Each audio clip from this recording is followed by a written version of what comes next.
축구장보다 긴 강철판이 5층 건물 높이로 솟아있고 무게는 코끼리 수천 마리를 합친 것보다 무겁습니다.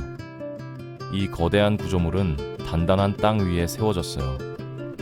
그런데 이걸 처음으로 물속으로 옮겨야 하는 겁니다. 자체 동력도 없이 오직 중력과 균형, 그리고 정밀함만으로요. 잘못되면 재앙이 벌어지죠. 그런데 왜 미완성 선박을 바다로 밀어넣는 걸까요? 지금부터 그 비밀을 파헤쳐 보겠습니다.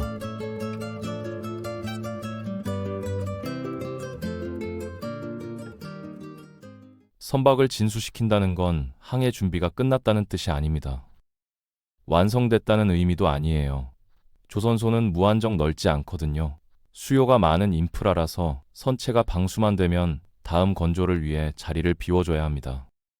때로는 엔진도 없고 상부 구조물조차 완성되지 않은 상태죠. 선실은 텅 비어 있고 조타실은 빈 껍데기일 뿐인데 이 거대한 강철 선체를 바다로 밀어내는 겁니다. 여기서 진수는 운항에 관한 게 아니에요. 부력 전환이 핵심이죠. 몇 초 동안 선박의 전체 무게가 육상 지지대에서 유체 기반으로 옮겨가는데 그 순간 배는 떠야 하고 똑바로 서 있어야 합니다. 그럼 이 강철 거인을 실제로 어떻게 물에 넣을까요? 답은 어디서 건조됐는지, 공간이 얼마나 있는지, 얼마나 통제가 필요한지에 달려 있습니다. 어떤 방식은 대담하고 또 어떤 건 정밀하죠. 가장 유명한 방법은 아마 옛날 뉴스 영상에서 본 적 있을 겁니다. 배 끝부분이 물로 미끄러져 들어가는 거요. 샴페인 병이 산산조각 나고 강철이 바다와 만나는 장엄한 순간 말이죠. 하지만 전통 뒤에는 물리학이 있습니다. 종방향 진수라고도 불리는 끝단 진수는 중력을 이용해 배를 뒤로 미끄러뜨려 물속으로 보내는 방식이에요. 그냥 언덕을 굴러내리는 게 아닙니다. 진수는 타이밍과 통제가 필수거든요. 균형이 틀어지거나 지지대가 움직이거나 마찰이 이기면 진수가 멈추거나 더 심하게는 선체가 자체 무게로 균열될 수 있어요. 이를 막기 위해 모든 게 일사불란하게 작동해야 합니다.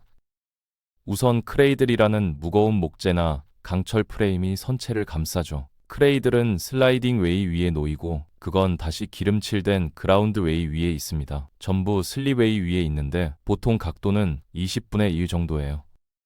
이 완만한 경사면이 움직임을 일으키기에 충분하지만 수치가 허용할 때만 가능하죠.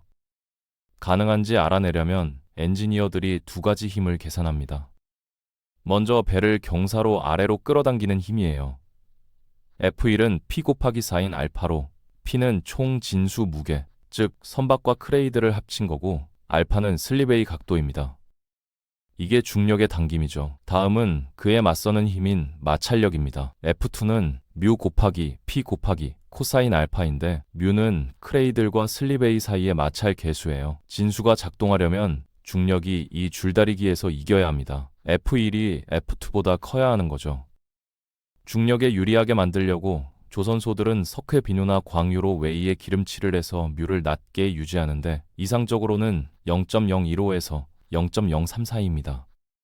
하지만 그것도 한계가 있어요. 압력이 너무 높으면 기름이 빠져나가고 너무 낮으면 배가 그냥 거기 앉아있죠. 일부 조선소는 대신 강철 롤러를 사용해서 미끄럼 마찰을 구름 마찰로 바꿉니다. 더 비싸지만 더 부드럽죠. 자, 여기서 진수 영상에서 안 보이는 게 있습니다. 저 크레이들은 단순한 플랫폼이 아니에요.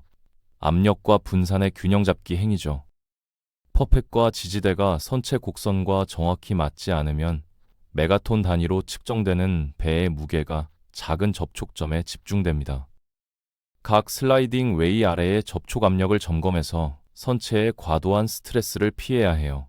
시그마는 일정 압력이고 P는 분산된 하중, A는 지지 접촉 면적입니다.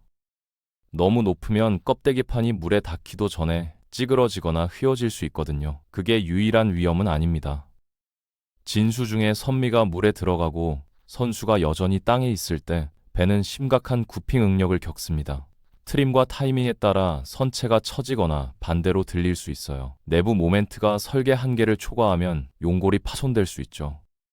이게 고전적인 구핀 모멘트 빔 공식인데 W는 미터당 분산 무게이고 L은 지지되지 않은 길이입니다.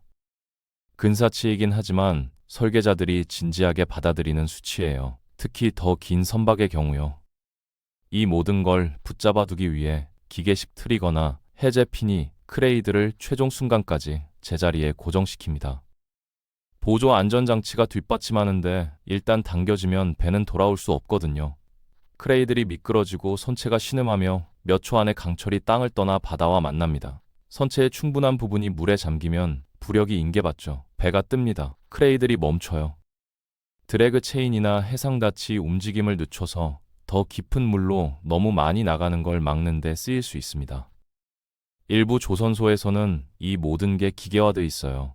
선박은 케이블과 도르래, 권양기로 낮춰지는 해상철도에서 진수됩니다. 그래도 이 방법은 공간이 필요해요. 전체 배를 바로 바다로 미끄러뜨릴 충분한 길이가 있어야 하거든요. 조선소에 그런 여유가 없으면 배를 옆으로 돌리고 모든 게 달라집니다. 물이 좁고 공간이 빡빡할 때 끝단 진수는 선택지가 아닙니다. 배를 똑바로 뒤로 굴릴 공간이 없거든요. 그래서 조선업자들은 선박을 90도 돌려서 옆으로 진수시킵니다. 처음 보면 극적이고 거의 폭력적으로 보여요. 물기둥이 솟구치고 선체가 추락하며 위험하게 굴러다니다가 평형을 찾죠. 하지만 조선의 모든 것처럼 이것도 통제되고 계산된 혼돈입니다. 측면 진수는 조선소가 해안선과 평행한 강과 내륙 수로를 따라 흔합니다. 길이 방향 경사로 아래로 진수하는 대신 배는 횡단 트랙, 즉 해안의 수직으로 달리는 레일 위에 놓이죠. 일단 해제되면 선박은 옆으로 물속으로 미끄러지는데 때로는 기름이나 유압책 또는 순수 기계력의 도움을 받습니다. 하지만 이 옆으로 떨어지는 건 완전히 새로운 등급의 힘을 방출해요. 배가 굴러갈 때 잠깐이라도 선체가 휘는데 그 굽힌 모멘트는 강렬할 수 있거든요.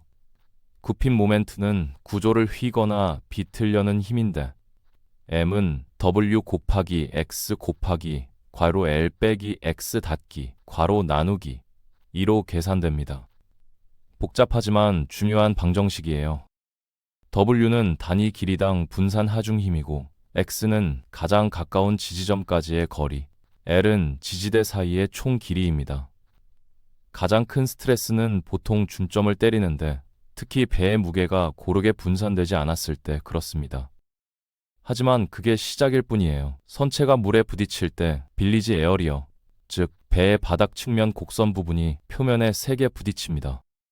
슬래밍 충격은 유체 역학적 압력을 만들어내는데 엔지니어들은 단순화된 형태의 본 카르만 방정식을 사용해 추정합니다. P는 충격 압력이고 로는 물 밀도, V는 입수시 속도죠. 너무 높으면 국부적 변형이나 심지어 찌그러짐이 발생할 수 있습니다. 그리고 비대칭 침수 위험도 있는데 진수 중에 선체 한쪽이 다른 쪽보다 빠르게 물로 채워지는 거예요.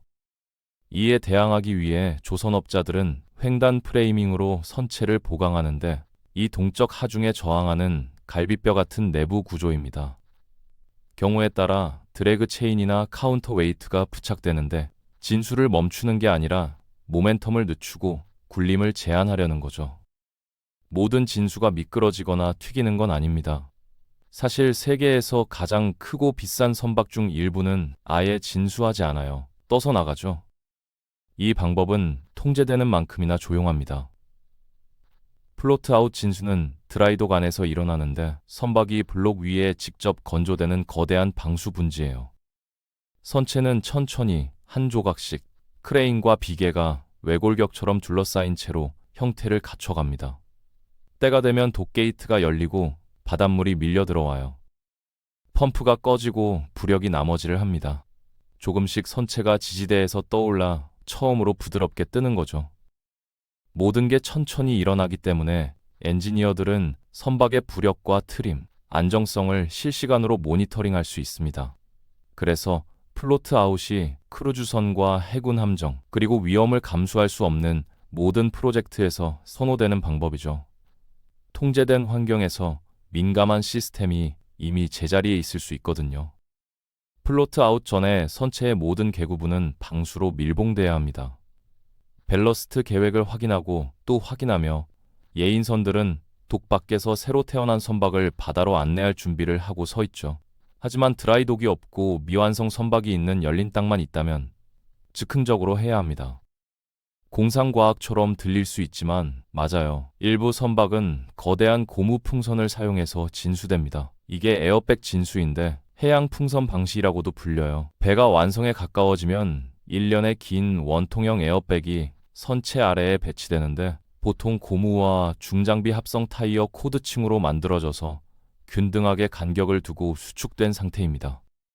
고정되면 고압 공기로 점차 팽창시켜 배를 블록에서 들어올리죠. 무게가 내려오면 에어백이 압축되고 평평해지면서 표면 전체에 하중을 고르게 분산시킵니다. 그런 다음 천천히 에어백이 회전하고 언덕을 굴러내려가도록 허용되며 거대한 컨베이어 벨트처럼 배를 바다로 나르는 겁니다. 단일 산업용 에어백은 적절히 팽창되면 수백 톤을 지탱할 수 있어요. 엔지니어들은 하중 지탱 힘을 압력 곱하기 접촉 면적으로 계산합니다. 압력이 너무 낮으면 선체가 너무 많이 가라앉아 좌초 위험이 있고 너무 높으면 고무 껍질이 스트레스로 파열될 수 있거든요. 그래서 대부분의 에어백은 0.2에서 0.6 메가파스칼 사이의 좁은 범위 내에서 작동하며 진수 내내 신중하게 모니터링됩니다. 하지만 에어백 하나로는 충분하지 않아요. 선박의 총 진수 무게는 모든 롤러에 분산됩니다. 10개의 에어백이 3,000톤 선박을 굴릴 수도 있죠. 각각 300톤의 하중을 지탱하면서 선박이 마른 땅에서 열린 바다로 이동하는 겁니다. 배가 굴러가면서 속도가 중요해집니다. 너무 느리면 에어백 변형이 불균등해지고 너무 빠르면 통제를 잃죠. 전체 과정은 초당 0.3m 이하로 유지됩니다. 여유 있는 걸음보다 느리죠. 하지만 매 순간을 지켜봐야 합니다. 그리고 해안선에서 수위선이 선체를 기어오르고 무게가 들리기 시작해요. 그게 부력이 인계받는 거죠. 아르키메데스 원리로 정의되는 위쪽 힘입니다. 선체가 깊이 가라앉을수록 배수된 부피가 커지고 들어올리는 힘이 강해지죠. 부력이 무게와 같아지면 배가 뜹니다. 에어백은 더 이상 하중을 나르지 않고 그들의 임무는 끝나는 겁니다. 에어백 진수는 저렴하고 재사용 가능하며 전통적인 조선소가 절대 맞지 않을 지역에서도 진수할 만큼 유연해요. 주로 어선과 예인선, 바지선, 심지어 수천 톤까지의 소형 화물선에 사용됩니다. 그리고 끝나면 같은 에어백을 수축시키고 말아서 보관하며 다음 배를 들어올릴 준비를 하죠. 공간이 좁거나 선박을 반복적으로 진수하고 회수해야 하는 현대 조선소에서 경사로를 미끄러져 내려가는 건 실용적이지 않습니다. 거기서 싱크로 리프트가 등장하죠. 전체 선박을 감쌀 만큼 충분히 큰 거대한 강철 플랫폼을 상상해 보세요. 수면 바로 아래에 앉아 있는 겁니다. 그 아래에는 종종 수십 개의 동기화된 호이스트 네트워크가 완벽한 조화를 이루며 작동합니다. 선박이 준비되면 레일이나 자주식 운송기를 사용해서 플랫폼으로 이동돼요. 그런 다음 버튼을 누르면 싱크로 리프트가 천천히 균등하게 내려가며 티백을 컵에 담그듯 선박을 물속으로 담그죠. 그리고 단순히 배를 진수시키는 게 아닙니다. 회수도 해요. 같은 플랫폼을 다시 올려서 수리나 건조 작업을 위해 선박을 바다 밖으로 들어올릴 수 있거든요. 싱크로 리프트를 진수 시스템에서 유연한 드라이독으로 변환시키는 거죠. 이 수직 움직임은 슬립웨이의 필요성을 없애고 미끄럼 진수의 동적 스트레스를 피합니다. 하지만 시스템은 절대적 동기화를 요구해요. 몇 밀리미터의 기울임만 있어도 선체에 불균등하게 부담을 주거나 구조 부품을 뒤틀 수 있거든요. 그래서 센서와 하중 모니터, 백업 시스템이 모든 호이스트에 내장되어 있습니다. 선체가 섹션으로 건조되고 플랫폼에서 레고처럼 조립되는 모듈식 조선소의 경우 싱크로 리프트는 단순한 진수 시스템이 아닙니다. 생산의 심장이죠. 하지만 진수는 시작일 뿐입니다. 예인선이 옆구리를 고정하고 계류줄이 팽팽하게 늘어나며 조선소 작업자들이 갑판을 뒤덮고 용접부를 검사하고 트림을 측정하며 누수를 확인합니다. 일단 떠오르면 선박은 새로운 단계인 의장에 들어갑니다. 크레인이 돌아오고 용접공이 승선하며 파이프가 깔리고 엔진이 정렬되고 내부가 조립됩니다. 그 후에 테스트가 와요. 항만 시운전은 독에서 시스템을 점검하고 해상 시운전은 여전히 몇 주, 때로는 몇 달 후의 일이죠. 먼저 선박이 완성되고 검사를 받아야 합니다. 그리고 나서야 몇 달간의 작업 끝에 인도되고 명명되며 마침내 임무를 수행할 준비가 되는 거예요. 이렇게 배를 진수시키는 겁니다. 중력과 엔지니어링, 그리고 인간의 대담함이 만나는 순간이죠.